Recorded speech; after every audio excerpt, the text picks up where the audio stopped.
Greetings, travelers.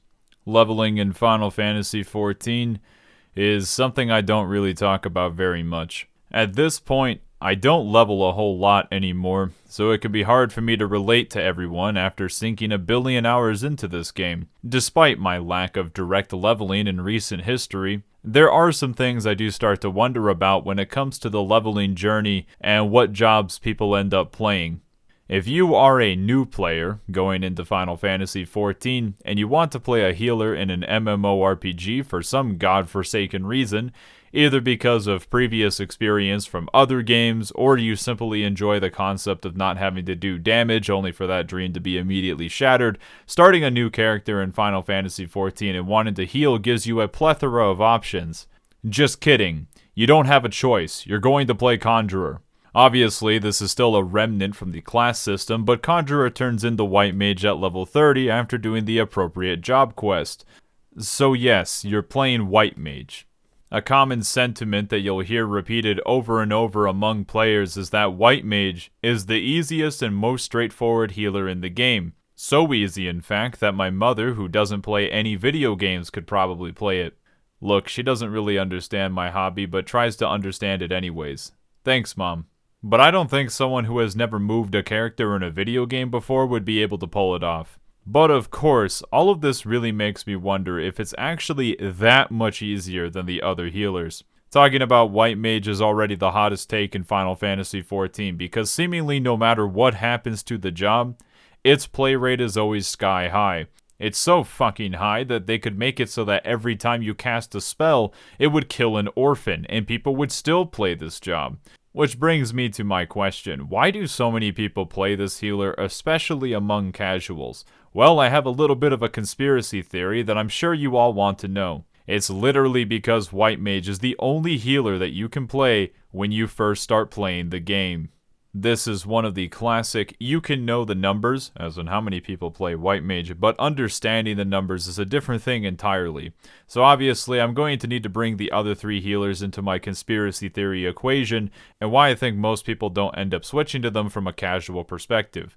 Scholar is a job that you can only unlock after leveling a DPS class for 30 levels. It's not straightforward. It's not something that most new players are going to do unless they are hell-bent on being a scholar player. I guess you're just really into books, or fairies, or both. Because there is not a chance in hell that someone would start up the game with no prior information, want to play a healer, and choose Arcanist because they thought it would turn into a healing job, it doesn't even make sense when I told you that right now. But not only that, trying to play a shield healer after you played a regen healer is harder in trash pulls, if you're not used to having to press a few buttons every now and again. But I'm getting a little bit ahead of myself with that one. Even if you want to play the other healers because that is your goal, you would probably want to play the job archetype that you plan on playing at first and go unlock a different job later. Like if I wanted to play Dancer, wouldn't I want to start the game as a physical ranged first and then switch to Dancer later? It seems like that's what most people want and what most people try to do. Scholar ends up being off the table partly for that reason as well, but your next choice would be Astrologian. Back when the game devs didn't realize that putting the unlock for a job behind getting to the first quest of the first expansion means that most players are going to have to level down like 30 levels to unlock it. And for most people who don't want to level more than one job to max, that's pretty fucking shitty. Yes, I am totally going to sidetrack the entire story adventure that I'm supposed to be very into right now, just to unlock a different healer, which you'd only really consider at that point if you really want to play Astro, or if you already hate White Mage. Which brings us to now, Sage. Sage is the only healer that if you want to play it, you can start the game as a healer, level to level 70, and unlock it, without losing any of your leveling progress for your amazing MSQ first-time experience and never have to change your role archetype. This alone is going to be massive for why these two healers are going to be ahead in terms of popularity, pretty much regardless of how they play. That, and the fact that Sage is new and shiny.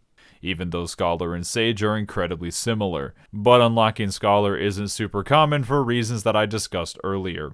Astro, while not as bad, will still lose a massive chunk of people to being impossible to unlock without leveling down at all. The only Heavensward job that seemed to defy this trope was Dark Knight. But with another edgy class introduced into the game that new players don't have to level down for, I do think that might end up contributing to Dark Knight losing interest over time, but time will tell. That's another conspiracy theory for a different day. My biggest point here is that the game funnels you into playing White Mage first, and is not going to encourage you to even consider other options until Sage was introduced. Speaking of Sage specifically, shield healing. A sacred art that some old Astro players will continually mourn the loss of Nocturnal Sect for. I will concede that it is merely a difference of opinion, but it is easier to get value out of regens and trash pulls when compared to shields. Not that any of these jobs have to expend more than a single ounce of energy to keep tanks alive, but pressing the regen button and stunning all the enemies with Holy is pretty goddamn straightforward and easy. Thus, I will still insist that White Mage is the most casual friendly healer for this reason alone, even though most casuals don't even have Holy on the bar. Just comparatively, you probably have to press 5 or maybe even 6 buttons on a shield healer to get through a trash pull. And while I'm still being belittling about it, it is technically more complicated since you have to press more buttons. But the other reason why it's a little bit different is because you want to constantly weave heals, which is not a skill that White Mage really teaches you. Instead, White Mage teaches you how to GCD heal, a skill that is still important to have, contrary to popular belief, but it's not as easy to use that skill set on other healers. Weaving itself is a much more transferable skill between the other 3 healers. Also on the topic of weaving and pressing more buttons, it also reminds me of hearing this phrase that White Mage has lots of panic buttons. Yeah? Like what? Benediction? Have you ever seen how many fucking panic buttons Astro has? It has so many panic buttons that I've run out of hotbar space to put all of them. Please make Crown Draw and Crown Play one button, I'm fucking begging you. What about all the instant cast weaving tools on all the other healers? Don't those count for anything? I think it is way easier to spot heal on literally any other healer than White Mage in most circumstances, and in that way, I think White Mage is much harder to play. I don't think the other healers are that bad, I say to myself as I drift my card draw into next expansion. But if you swap off of your main for 2 seconds and immediately encounter resistance, everyone's going to switch back to comfort. Which is the real reason why White Mage is perceived as easy. Not because it has less buttons, not because it has regens, not because it's straightforward, it's because it's the healer that most players have already put the most time into. Because you didn't get a choice when you first made your character, and being aware of what your healing tools are and using them is the most important thing to be successful on healer. Astrologian has higher healing output, unless you're mashing Cure 3. In which case, my condolences for your already pitiful MP economy. But even though it's the best healer in trash pulls that doesn't wield an axe, White Mage ends up just being a healer that doesn't need to weave and needs to use GCD heals instead, which means it can be a little slower paced but not necessarily easier to execute than other healers. I really do think that funneling players into playing one specific job of an archetype that rewards you for being familiar with your cooldowns is why White Mage is always going to be popular among casuals. It is a feature of the game design. I would be kind of curious how many people have a White Mage at max level and no other job in the game.